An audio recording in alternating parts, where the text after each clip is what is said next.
എടടേ എന്താ എന്താ ഇവൻ എന്തോന്ന് ഇത് 10 കിലോ പെട്ടി വെച്ച് തിരിഞ്ഞു കളിക്കുന്നത്? തട്ടി തോളിക്കെട്ടടാ, കേട്ടടേ തട്ടി തോളിക്കെട്ടടാ. കേട്ടടാ. ഇങ്ങോട്ട് പറയേ ഒരു നേക്ക. ഇത്രേ ഉള്ളൂ, ഈസി അല്ലേ? തൊഴിലെന്താണെന്ന് ഇപ്പഴാ അറിയിക്കണ.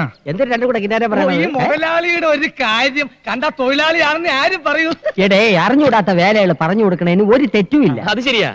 നീ എന്തോന്ന് തലയിൽ ലോഡും കെറ്റി മിഴുങ്ങാൻ നിൽക്കുന്നത്? അകത്തോണ്ട് പോയി തട്ട്. അയ്യോ, അവ എന്നെ തട്ടി കൊണ്ട് അകത്തു വയ്യടേ.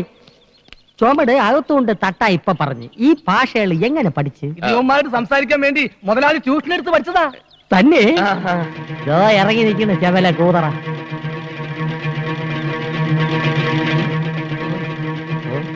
മോനെ, നീ എപ്പോഴാണ് ഇവിടെ ദൂരദർശനം തുടങ്ങാൻ പോണത്? കോടിക്കണക്കിന് കായ് ചെലവാവൂല്ലേ? പിന്നെ ചില കഴിപ്പണം കെട്ടവന്മാരെ കൊണ്ട് ഒരു ഇരിക്കപ്പുറതയില്ല. ചെല്ല ഇവിടെ നിന്നാ കണ്ണു വിട്ടുവിടും. വാ അകത്തോട്ട് പോവാം. നമുക്ക് വെള്ളങ്ങളൊക്കെ കുടിച്ചിരിക്കാം.